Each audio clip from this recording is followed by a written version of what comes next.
Sir त्रिकोणी संख्या दिलेली आहे, त्रिकोणी संख्या दिलेली आहे,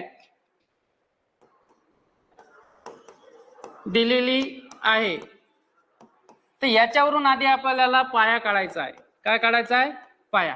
आणि त्रिकोणी संख्या दिलेली आहे आणि पाया कसा काढायचा आहे याची प्रोसेस आपण पाहिलेली आहे. तर काय करायचं इथे सर 15 ची काय करू आपण दुप्पट म्हणजे किती होते 30.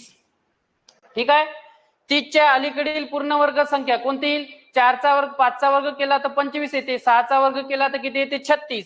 मग च्या अलीकडील पूर्ण वर्ग संख्या, च्या अलीकडील पूर्ण वर्ग संख्या कोणती आहे? 25 आहे की नाही.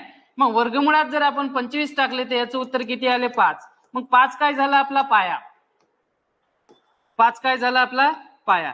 आता आपल्याला प्रश्न काय म्हटलेला आहे तर पुढील 5वी त्रिकोणी संख्या काढायची आहे. मग पाया मिळाला आपल्याला, आहे की नाही. आता क्रमाने येणारी पुढील 5वी त्रिकोणी संख्या, ती इथे काय नाही, थोडस एक स्टेप पुढे जायचं आपल्याला फक्त. चला लक्ष द्या इकडे.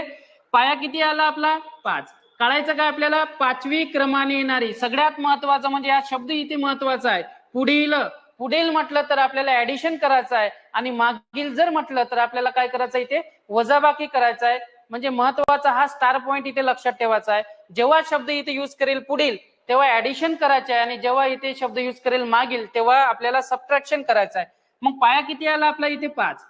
आपल्याला क्रमाने येणारी पुढील म्हणजे काय? प्लस 5वी आहे की नाही. मग इथं नवीन पाया तयार होईल आपला किती? 10.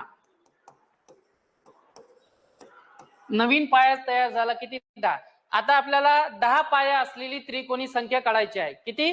10 पाया असलेली त्रिकोणी संख्या. मग 10 गुणिले 11 डिवायडेड बाय किती? 2. आणि याचं उत्तर जर आपण काढलं तर किती येईल? 55.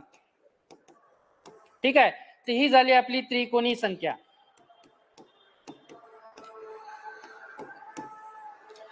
तर अगदी साधी आणि सोपी अशी डेफिनेशन पाहिली आपण.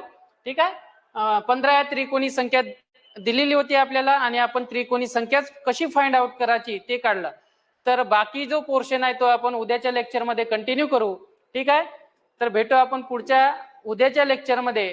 Till good day, goodbye. Thank you.